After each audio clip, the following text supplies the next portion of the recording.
আমার আসলে কোনো মানে আমার যে অবস্থান, মানে আমিও যে এক্সিস্ট করি, এটা কেউ গুনতো না আর কি। আমাকে কেউ 2 পয়সার দাম দিত না তখন, কারণ আমার বন্ধু বান্ধব সবাই ইঞ্জিনিয়ার, আমি হচ্ছে দোকানদার। দোকানদারকে কে দাম দেয়, তাই না? এমনও হয়েছে ভাই, ইফতার পার্টি হচ্ছে, আমাকে কেউ ফোন করে নাই ইফতার পার্টিতে আসার জন্য, কারণ সবাই বলতো ও তো দোকানদারি করে, ও আমাদের সঙ্গে দরকার কি। এরকম একটা গেট টুগেদার হচ্ছে বন্ধুদের মধ্যে, আমাকে কেউ ফোন করে বলে নাই তুই আয়, কেউ বলে নাই। আর কেউ গুনতো না আমাকে, আমাকে আড্ডায় রাখা যায় এটা কেউ মনে করতো না।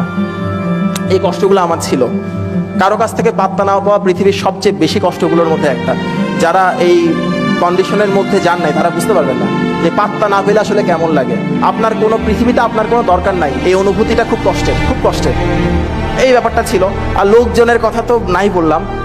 যখন আপনি কষ্টে থাকবেন, যখন আপনার যন্ত্রণা থাকবে, তখন আপনাকে 2টা ভালো কথা যারা বলবে তাদের সংখ্যা আপনি হাতের করে গুনতে পারবেন। 1 জন 2 জন, আর তো মনে করতেছেন আর কেউ ভালো কথা বলছিল আমাকে, এরকম কেউ তখন ভালো 2টা কথা বলে না। আমরা যখন রাস্তায় পড়ে যাই তখন আমাকে সবাই বলবে এই সর, আমি হাঁটবো। 2-1 জন মাত্র পাবেন যারা আপনাকে হাতটা বাড়াই দিবে, পড়ে গেছো উঠো, আবার দাঁড়াও, তুমি পারবা, চেষ্টা করো। এই কথাটা কেউ বলে না। কিন্তু আত্মীয় স্বজন বলেন বা পাড়া প্রতিবেশী বলেন, ওরা এসে এসে আমার আব্বা আমাকে কথা শোনাতো, বড় বড় কথা শোনাতো। হ্যাঁ, ও যেটা করতেছে এটা তো কোনো কাজ না, হ্যান ত্যান। আমার ডাক্তার হচ্ছে বাপ্পি, বলে বাপ্পি যেটা করতেছে এটা তো করার জন্য পড়াশোনা দরকার নাই, আপনাদের লজ্জা করে না, এই কথাগুলো বলতো। তো বাবা মা তো খুব সফট হার্টেড মানুষ, ওরা কান্নাকাটি করতেন এই কথাগুলো শুনে। আমাকে বলতেন না কেউ খুব একটা, বাবা মাকে বলতেন, কারণ ওরা জানে কোথায় বললে কাজ হবে। ওই জন্য আব্বু আম্মুকে শোনাতো। আর বাবা মা যেটা করতো, চোখের পানি ফেলতো। আমাকে বলতো যে বাবা তুই একটু ডিগ্রিটা কমপ্লিট কর, লোকজনের তো অনেক বড় বড় কথা শোনাই, আমরা তো লজ্জায় মানুষকে মুখ দেখাতে পারতেছি না। তবে আমার মুখ দেখাতে অসুবিধা হতো না, আমি দেখাতে পারতাম। আব্বু আম্মু দেখাতে সমস্যা হতো। আমি মুখ দেখাতে পারতাম, গিয়ে লোকজনকে সালাম দিতাম, সালাম দেওয়ার পর ওরা কেমন কেমন করে তাকাতো, তখন খারাপ লাগতো, আর না হলে অসুবিধা হতো না। তো এই দুনিয়ায় সবচাইতে কষ্টের দৃশ্য হচ্ছে যখন দেখবেন আপনার আব্বা আম্মা চোখের পানি, এবং সেই চোখের পানির জন্য দায়ী হচ্ছে আপনি। আমি সেই কষ্টের মধ্য দিয়ে আসছি। আমার জন্য আমার আব্বা কান্না করছে, আমাকে জড়াই ধরে কান্না করছে, এটা আমি ভুলবো না। খুব কষ্টের, এই ফিলিংসটা খুব কষ্টের। তখন একটা সময়ে, ওই সময় আরেকটা ঘটনা ঘটছিল, এটাও আমার লাইফের মোড় ঘুরাই দেওয়ার জন্য অনেক হেল্প করছে। চুয়েটে ওই সময় একটা রিউনিয়ন হয়েছিল, পুনর্মিলনী।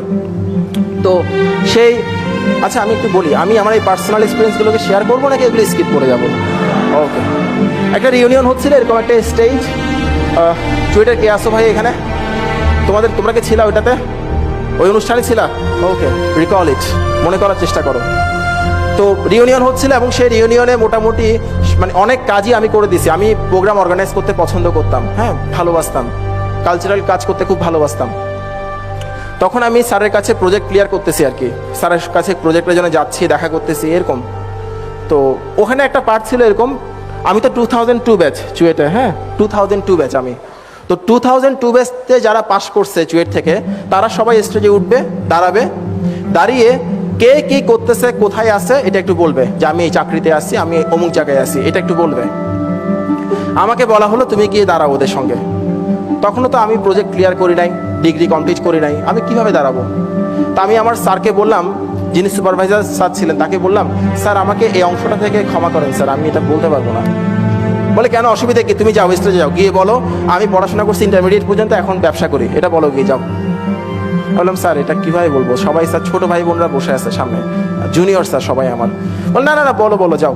তখন আমি স্যারকে হাত জোর করে বললাম স্যার আমাকে ক্ষমা করেন, আমি তো স্যার সব কাজই করে দিয়েছি অনুষ্ঠানের জন্য, এটা স্যার স্যার প্লিজ। তখন স্যার খুব গম্ভীরভাবে বললেন তুমি স্টেজে উঠো, গিয়ে কথা বলো, এটার মধ্যে মার্কস আছে, যোগ হবে।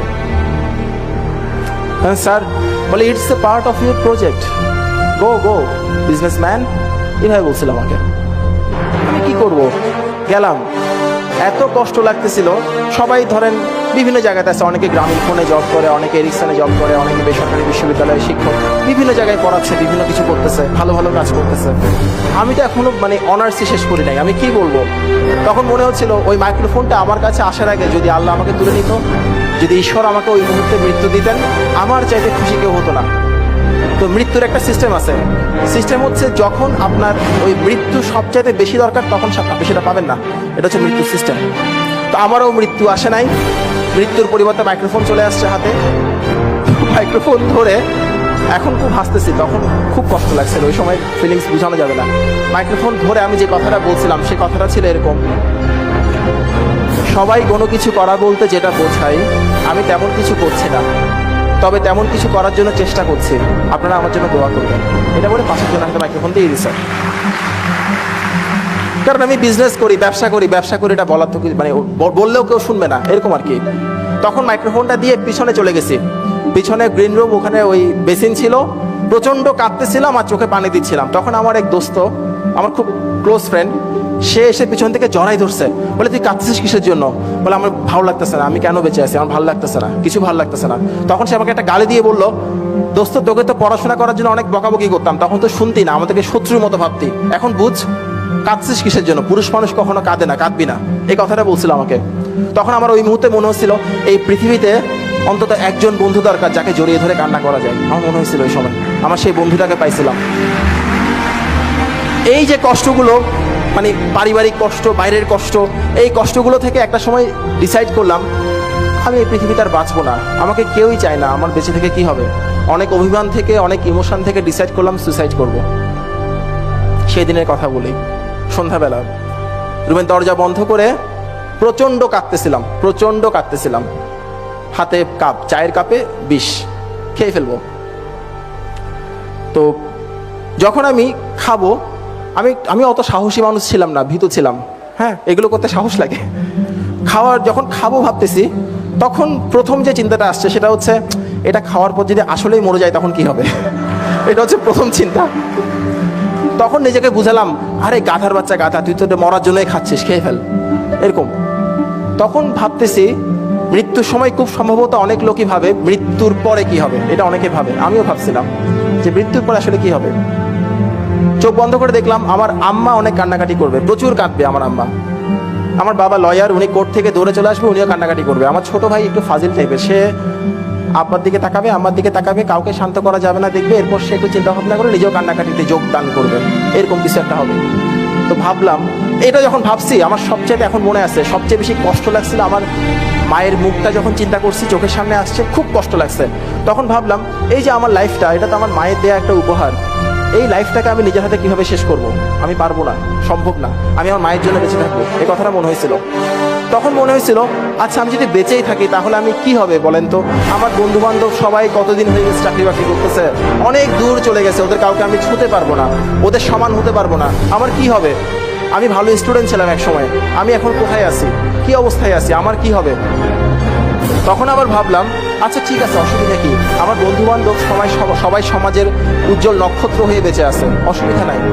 অন্য 10 জন উজ্জ্বল মানুষের মতো না হোক, একেবারে অনুজ্জ্বল মানুষ হয়ে একটু বেঁচে থেকে দেখি না কি হয়, আমি নোবডি হয়ে বেঁচে থাকবো, অসুবিধা নাই।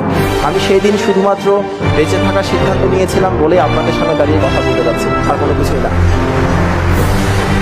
আমাকে যখন কেউ জিজ্ঞেস করে এই পৃথিবীতে সবচাইতে বড় সাফল্য কি, সবচাইতে বড় অর্জনটা কি, আমি ছোট করে বলি ভাই পৃথিবীতে সবচেয়ে বড় উপহার হচ্ছে বেঁচে থাকা, এর উপর কোনো কিছু নাই। আপনি বেঁচে থাকলে অনেক কিছু পাবেন, কোনো সমস্যা নাই।